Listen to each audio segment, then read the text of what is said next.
L'autre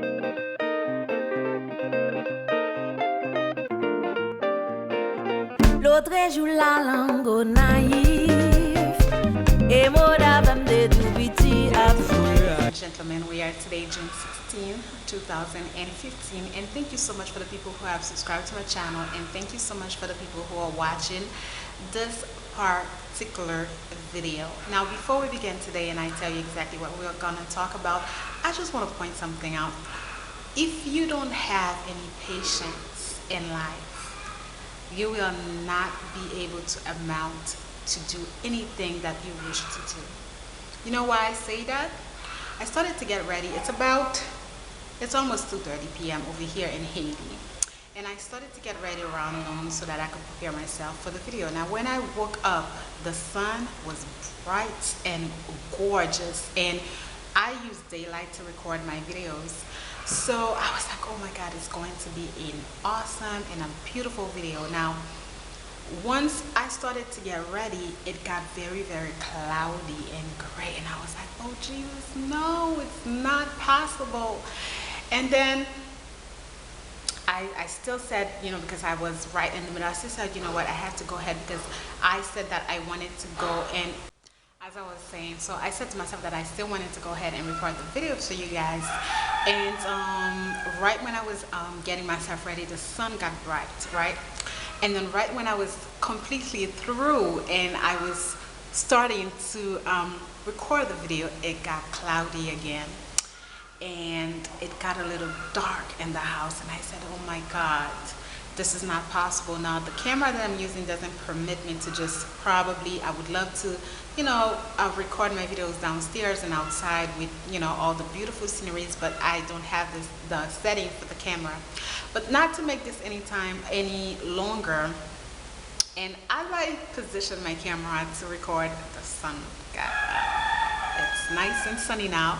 So we're gonna try to make this video a little bit quick because I noticed that it started to rain early in the afternoon over here in Haiti. We are in June, and if you do plan to visit the islands, whether you plan to visit Jamaica, Barbados, Haiti, St. Kitts, usually around this time in the area, that's where we have the rain season, and sometimes we have the tornadoes. And anywho, so today the particular topic discussion that I wanted to discuss with you, it's going to be in regards to my work experience. I did promise you, if you've not watched the video that I made in regards to teaching in Haiti, please watch that. It describes my experience in teaching in Haiti, but not really my experience in the workforce of Haiti. So today, I had said in that video that once I was through with the institution, I wanted to come and I wanted to share my experience with you guys, as I've always said to you that I've never seen such a thing such as working here in the workforce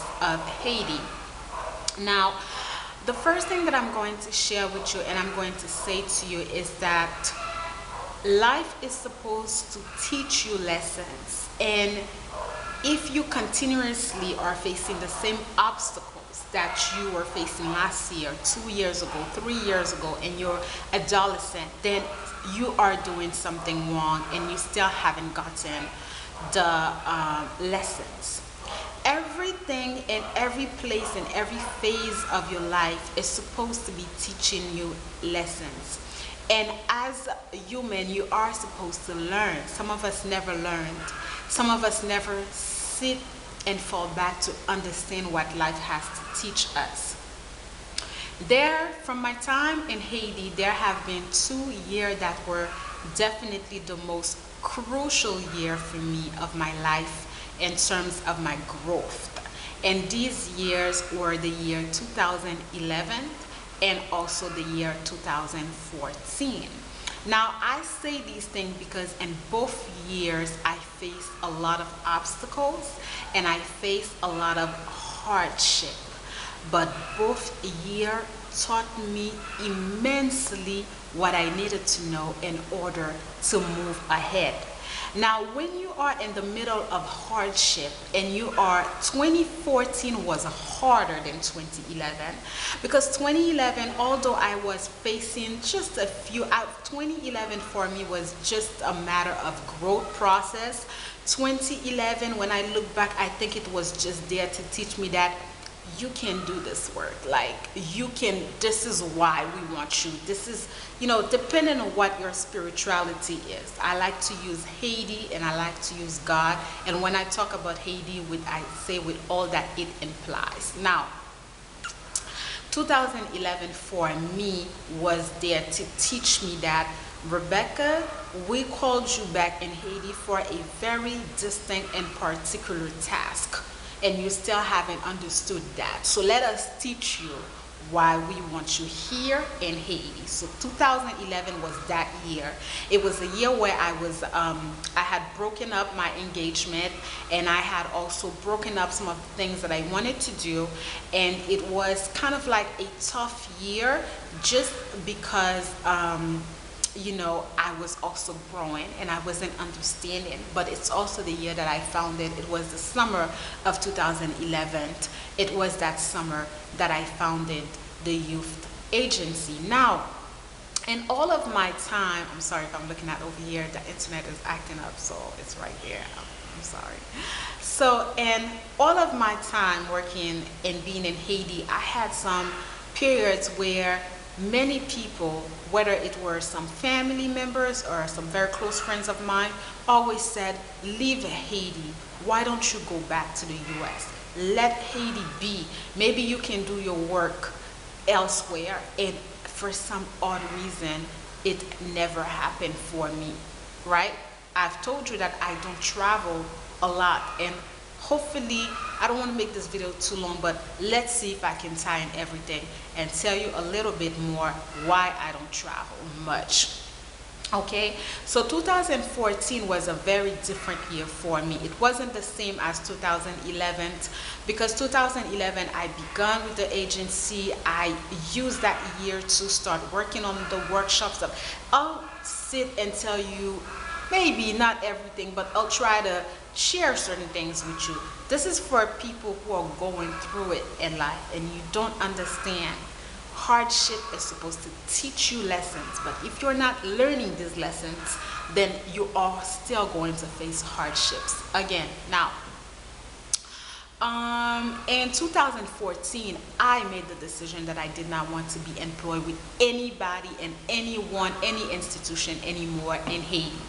I set myself and I said that everything that I'm going to do, all of the incomes that I'm going to make has to come from the agency, and I'm going to make it work for me. It was tough to do that, but it also showed me my strength, and it also developed a huge level of creativity inside of me, because I needed to make projects and I needed to work in order to gain my salary, right?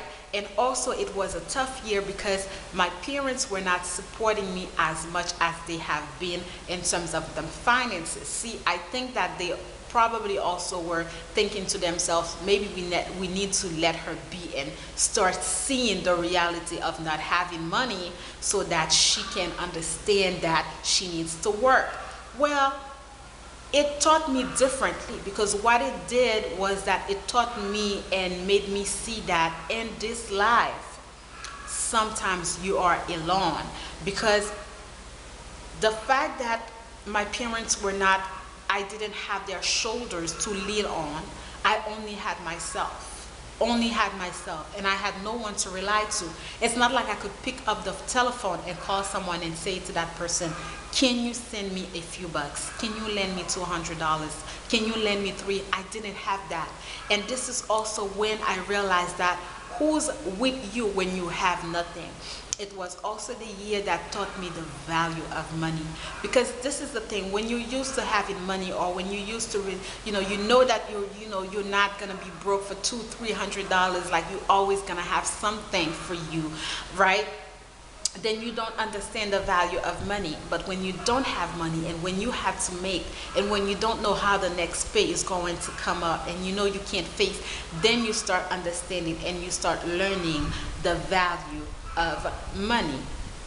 So, needless to tell you that that was the year that 2014 was for me, because 2013 was a tough year for me. Yes, a lot of these years that I spent in Haiti were tough, because Haiti, as I told you before, it's not a country where you're just gonna get up and you're gonna have everything fall on your laps. You actually have to work at it, right?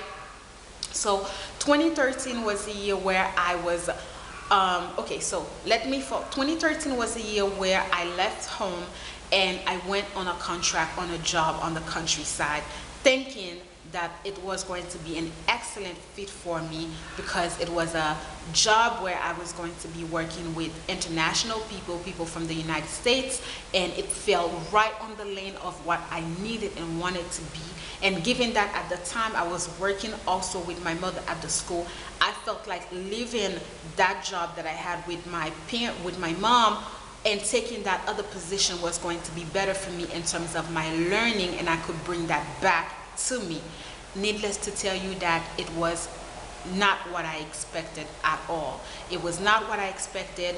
There was a lot of problems with the administration of the place where I was, and I found that there were also a lot of division, because you know, you had culture difference. You had the people who ran the place where I work, which was also a school, and you also have the teachers whom were Haitian. Now, given that this is not the purpose of that video, we'll see if I can tie it in. But okay, let me. It was a tough. Let me do that because I want you to understand also the reason. See, when I went in that place and when I went in that institution, I went with everything that I had to give. I went with, you know, my creativity, the fact that I love working with children, and it was just like, oh my God, like I can't believe that God has finally found this place for me now. When I went to the institution, it was a beautiful institution, and I loved the idea that the school had portrayed with that institution. Now we're talking about 2013, right? This is when I'm in the countryside. And I'm learning and everything, but the first thing was that, as I mentioned to you, the administration had different problems. There were a lot of cultural division, right? See, this is why a lot of these international organizations, they cannot work, and they cannot achieve things that they set themselves to do in Haiti, because of the fact that they don't take the time to analyze the country and the people where they're coming in to work. So anyways, I ended up leaving this institution abruptly, and it ripped me, guys. Like, it ripped me, because I went in, I had already 3 months inside of the institution, and the relationship that I was building with these students was just amazing. And the fact that they terminated, I had a letter of resignation because I had saw that I could not proceed, but I still wanted to finish the semester with the students. But they opted to terminate the contract in the beginning of the last month of the first semester, which was like the beginning of December. That ripped me. It ripped me for various reasons.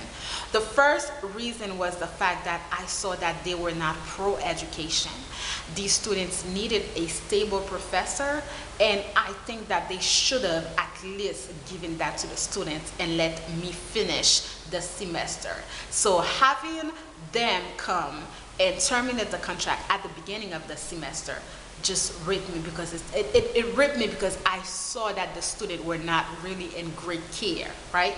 The second thing was that I still came back home, and I continued with my work, which was to submit the exam, because as a professor you give the exams to your student. So I still went ahead, and I acted as if I did not even understand them, what they did to me.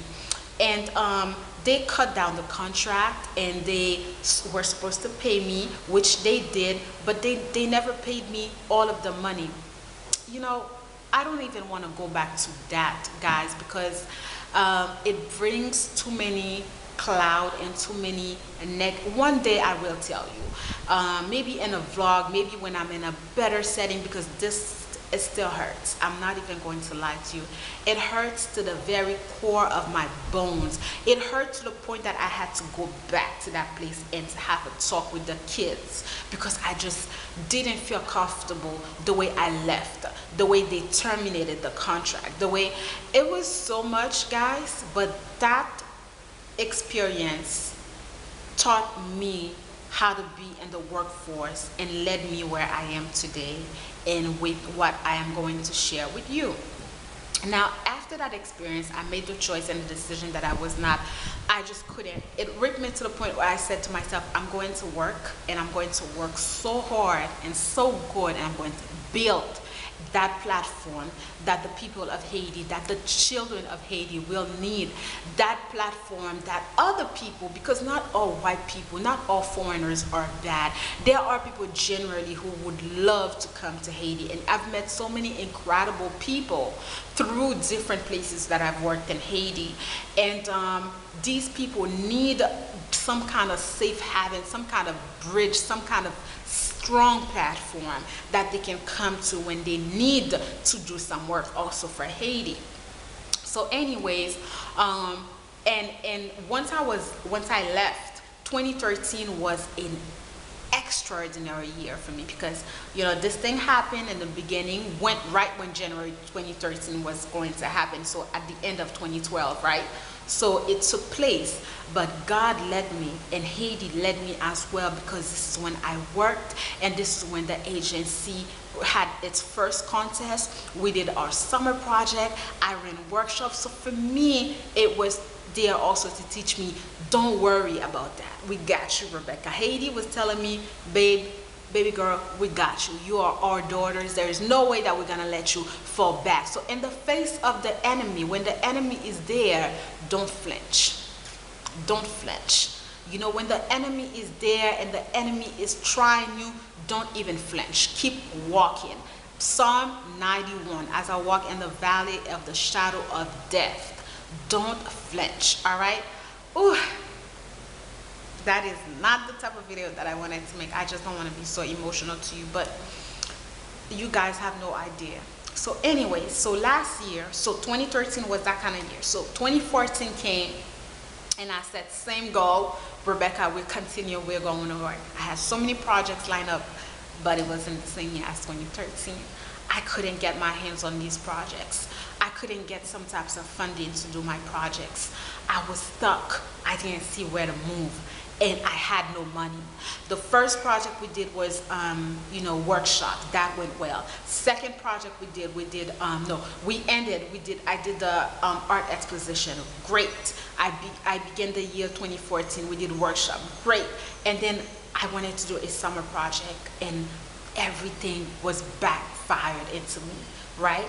And I had so many plans that were laying up. Everything was backfired. And the worst was that my parents were coming down on me because I was working straight from home. So the fact that also there aren't any communication between, my parents and myself, they were not aware of everything that I wanted to do, and the fact that I was going through these things emotionally. So it was a tough year for me. It was a tough year.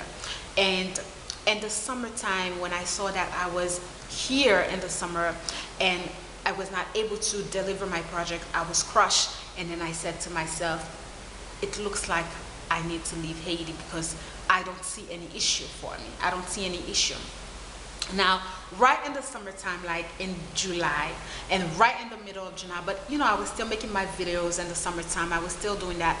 And right in the middle of July, I decided to go ahead and see a friend, acquaintance of mine. She is also someone who came down to Haiti, and I've always interacted with her. And right there, I went to her and we sat down, and I told her, look, I don't think that I'm going to be in Haiti anymore. I'm going to leave because I don't see any issue for me, and it looks like I have to go. And she said, well, what are you going to do, Rebecca? Like, are you going to go back? Like, you're going to work over there, like the work that you were doing here? So, but my focus, don't forget that my focus has always been to go in the countryside and not work here in the city. So we had a good talk, and I came back home. And when I came back home, I called my brother and I said, I think I'm leaving Haiti. So my brother and I, we were trying to also look at the options. And he said, well, you need to stay. And I said, no, I can't. I don't want to anymore. I'm tired. I don't want to be here anymore. And he said, well, okay. My brother called me with a flight ticket again, one-way flight ticket to New York City for like, I think I called him, let's just say on a Monday, like he called me for like, in 4 days I had to leave Haiti, and I was not prepared. And I was like, waiting. I was shocked. Like it still, again, it did not feel right. Right when my brother did that and we had the flight ticket, guys, I kid you not, I saw 3 opportunities right in Jacmel and I just said right to them. And I wrote to them through Facebook. And if you don't know, I wrote to them through Facebook and I said, okay, let's see. All 3 of these opportunities called me on the spot for an interview. I said, shit. I left Port-au-Prince. Every interview was a different day. I left Port-au-Prince and I went to Jacmel. Jesus. And I was like, just do it, just do it. And my friend, as I was over there and the people, we got to talk, it was going to be an excellent opportunity because it still was going to be working with students, but it was going to be in the music industry. And it's right, the school is gorgeous. It's right by the beach. And I was like, Jesus, if this is not you who's telling me that Haiti is made for me, then I don't know what is. So, but it was also going to be a school that has like /school/NGO. So when I came back, I was very excited about that. And the people were trying to set me up, and I was negotiating with them, my stay and everything. Now there's a couple of things that I didn't want to do because my experience over there in 2013, I had to it was just not a great experience. So I was taking this one and I was really negotiating certain things about them. So meanwhile, the girl, a friend of mine that I went to see in Haiti, she called me. And then that's still in July, she called me and she said to me, you want to teach? And I said, where? She said, in Port-au-Prince. I said, She said, come on. She said, there are a couple places that I know they're looking for professors, and it's a school that I used to work and this other school that I know. She said, just send your application. And I said, okay. So I still went in and I sent that application at the first school where she worked and that school where we are right now. And I sent my application. That school, that other school where she was working, actually these people called me first. They called me and I had a talk with them, but they hadn't had a physical interview. Meanwhile, the people in Jacmel were still working with me and talking to me. Now in August, right when I was about to take in that position with the NGO, that school in Jacmel, I got a call from that school where I am, and they did not go and write to me. I even thought that they didn't need me because they called me in August. So I thought, I'm sorry guys. So I thought to myself, well, maybe they